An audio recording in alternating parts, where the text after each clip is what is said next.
to satisfy my curiosity. You received the shipments from a larger vessel at sea? Yes. Monsieur North, you picked them up in Cutter's Cave. Yes, once I saw the all-clear signal. You used a signal light? No. The cells, of course. Of course. Red to tell Monsieur North the shipment it was not ready.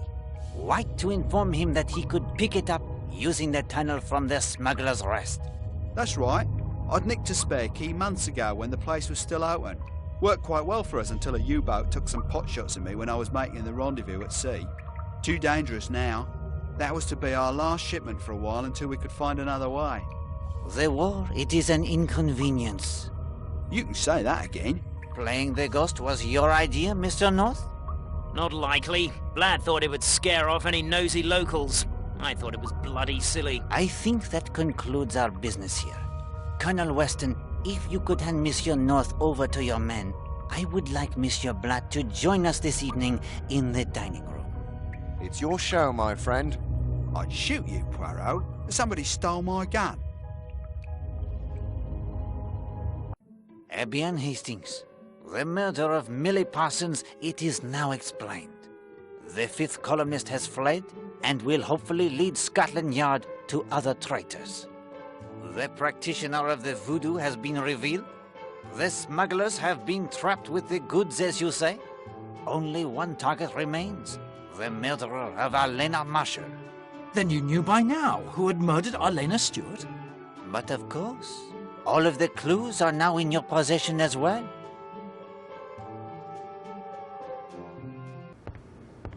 Hastings, the time it has arrived. The crowning glory of any case. That sublime moment when the spotlight shines down. A hush descends upon the audience, and all eyes turn to Poirot. Tonight, however, the stage, it shall be yours. Some will listen in relief, others in anger at what must be revealed. And some will listen in fear as the net of truth slowly, inexorably tightens about them. Now, one thing only before we begin. Do you wish Poirot's help? I can whisper in your ear and guide you. Or, if you feel brave, I will sit back and let you present the case your own little grey cells have constructed for you. What then is it to be? I'd like to give it a try on my own. I salute you, my friend, and wish you bonne chance. Well, that is to say, Hastings, pull yourself together. You wanted to present the summation on your own. Get on with it. Yes, we. Mesdames et messieurs, we are gathered here to learn the facts behind the death of Alena Marshall. Two matters I will touch on briefly first. Mrs. Castle, our hostess, will not be joining us. She has fled the island, carefully shadowed by the police. Good God, man. Do you mean to say she murdered Mrs. Marshall? No, none at all. But for some time she has been in the employ of this nation's enemies. Rest assured, she will be arrested the moment she leads the police to her co-conspirators. Also, Monsieur Horace Blatt and a day tripper by the name of North have been taken into police custody. What's he done? He was arrested with a considerable quantity of heroin in his possession. Blatt murdered Mrs. Marshall, then? No. Fifth columnist? The drug smugglers, as I recall, Mr. Blatt. You thought this a rather dull place for a holiday. And now we must turn our attention to murder.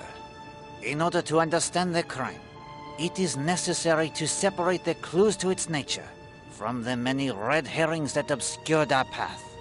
Once that is accomplished, we are left with the truth. Let us begin with the comparison of two bottles. The two bottles I compared were, of course, Perfume bottles. I speak of the two perfume bottles. The first bottle was in Madame Marshall's bath.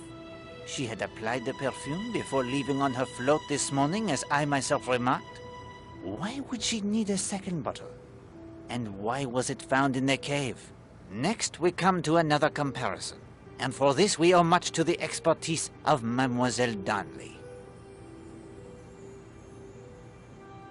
3 pieces of green fabric. A torn piece of fabric was found near the cave in Cutter's Cove. Another piece of green fabric was found in the fireplace of Linda Marshall. They appeared to be the same fabric as that of Madame Marshall's hat. In fact, Mademoiselle Darnley was able to tell at a glance that neither was the silk from the hat. I will now turn to another curious incident of this morning. Someone threw a bottle from the hotel balcony. It narrowly missed Mademoiselle Brewster. Why dispose of an unneeded bottle in such a fashion when there are convenient dustbins? The contents of the bottle was also surprising. Artificial suntan. Testing proved the bottle it had contained artificial suntan. But the weather, it has been most agreeable. The sun, it shines every day. Who would need such a thing? Then there was the contents of Madame Marshall's flask. Trianol. Her coffee was laced with a heavy dose of the sedative Trianol. Instead of reviving her, it would almost certainly have put her into a deep sleep. Taken separately, their clues, they mean little. But together, a bath where there should have been none, duplicate perfume bottles, fabric for the hat that is very much alike, yet not the same, artificial suntan when the sun it shines brightly. These suggested at once to me a single thought alone. Someone wanted to impersonate Elena Marshall. Someone wanted to duplicate the hat of Mrs. Marshall, her deep tan, even her scent. And how can we determine when this impersonation has taken place? It is a sound which gives us the clue. The sound of running water. An odd thing, that running water. It was heard both by Poirot and the maid Gladys Narracott. It was very late in the morning for someone to be taking a bath. And as I observed when I had occasion to use my own bath yesterday at an unusual hour, the sound, it is very noticeable in a quiet hotel. Why would someone need to run a bath so late in the morning, if all had already risen and breakfasted? Poirot's shoes begin to fit you, Hastings. To remove the artificial suntan. To wash off the artificial suntan, perhaps? The bottle, of course, it is thrown into the sea after the suntan is applied, narrowly missing Mademoiselle Brewster. It becomes clear, does it not, that someone impersonated Madame Marshall this very morning, very near to the time of her murder. But why? To provide an alibi for the murderer. Précisément. I have calculated the time it would take for every person on this island to reach Cutter's Cove, murder Madame Marshall, and come away again between 20 of 11 and 15 minutes to 12. And I tell you that only Mademoiselle Darnley can have done it. Monsieur Poirot. Comment-vous, mademoiselle? You were the only one close enough. Yet the nature of the crime, strangulation by powerful hands, eliminates you. Captain Marshall was typing the letters. Linda Marshall and Mrs. Redfern were together at Sanctuary Cove. Monsieur Redfern is in plain sight of several people, both guests and hotel staff. Mrs. Castle tends to her duties. The gardeners were together above the bathing beach, except when Monsieur Gardner goes to fetch the knitting wool. Despite Madame Gardner's apprehensions, he would still not have had enough time to do the deed. Mademoiselle Brewster swims, converses with Poirot and Rose. Monsieur Blatt sails. Major Barry gets lost. Monsieur Lane hikes. What about the tunnels? Ah yes, they're tunnels. They would certainly allow someone to reach Cutter's Cove undetected if their secret were known. But they do not make the trip there any shorter. Whether you travel from the Smuggler's Rest to Cutter's Cove, or the monastery ruins to Cutter's Cove via path or tunnel, the time it is almost the same. And without a compass, you may rest assured the trip would be much longer. The method of murder? Strangulation by a powerful pair of hands. Only a man or a strong woman could have done it. It is true there is a woman in this room who could have done it. Mademoiselle Brewster. Forgive me, mademoiselle. Not at all. I believe in keeping fit. This fact helps us to eliminate Madame Castle, Madame Gardner, Madame Redfern, Mademoiselle Darnley, and Mademoiselle Linda Marshall as the strangler. Strangulation, yes. A method of murder seen before in Devon. A schoolgirl named Millie Parsons.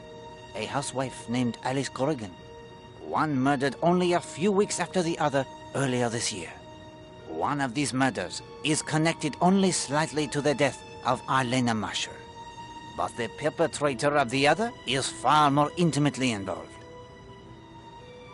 The murderer of Alice Corrigan. Alice Corrigan and Arlena Marshall were murdered by the same man. How does Poirot know this? The unbreakable alibi. The primary suspect in Alice Corrigan's murder also had the unbreakable alibi just as we face here. An alibi based solely on time. Corrigan, the husband of the murdered woman, was apparently aboard a train when she was killed. Yet in that case, all a certain young lady hiker by the name of Elizabeth Stride must do is give the time when she discovers the body at least 20 minutes before Alice Corrigan actually died. The husband has time to alight at the station, kill his wife, and be gone before the police they arrive. Note how the alibi, it is worked precisely the same. And here the clue that demolishes the false alibi in the murder of Arlena Marshall is her stepdaughter's watch. No, Poirot, you're wrong. Linda's watch keeps perfect time. If the watch of Linda Marshall it did not keep their perfect time, I might have forgiven certain testimony as an honest mistake. But there was no honesty about it. It was a deliberate lie. The liar is Christine Redfern. You are a liar, Madame Redfern. No. You are the impersonator of Arlena Marshall. And the only way you could have done it is if you changed the time on Linda's watch. You had the opportunity at Sanctuary Cove. You had the opportunity to change it back when you sneaked into her room to add to her fire that cheap green hat you wore as part of your disguise. But how could she change the time on my watch when I was right there at the cove? Mademoiselle, it was easy enough. Turn the watch back 20 minutes the first time you go into the sea. Then ask what time is it as you prepare to go into the sea once more. The watch, it says 15 minutes of 12. But of course, it is in reality only 25 minutes past 11. She is already dressed in the white bathing suit like Arlena's. The green hat, it is concealed in her sketch bag. And the suntan was applied much earlier, now concealed by the clothes she wears to protect her from the sun. At 11:20, Madame Redfern, she hurries to Cutter's Cove, a journey of no more than 15 minutes. I have timed it myself. She finds Arlena unconscious from the drugged coffee and pulls her into the cave. It could not have been easy. She spilled the coffee.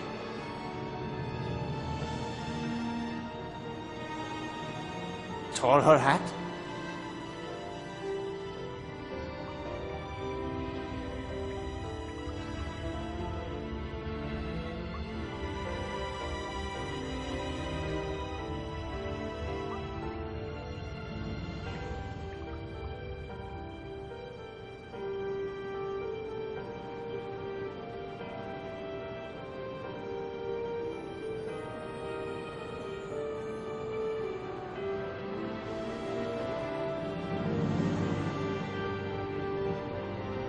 She has but a few moments to dab herself with Arlena's perfume and compose herself before the rowboat with Patrick Redfern at the oars and Emily Brewster in the bow rounds the headland into Cutter's Cove. The time, it is precisely 11:40. You have no proof of any of that. Why would she do such a thing? She loves you, Monsieur Redfern, as you love her. Have I not agreed it is so? Mr. Poirot, You're saying that the woman I saw lying there was Christine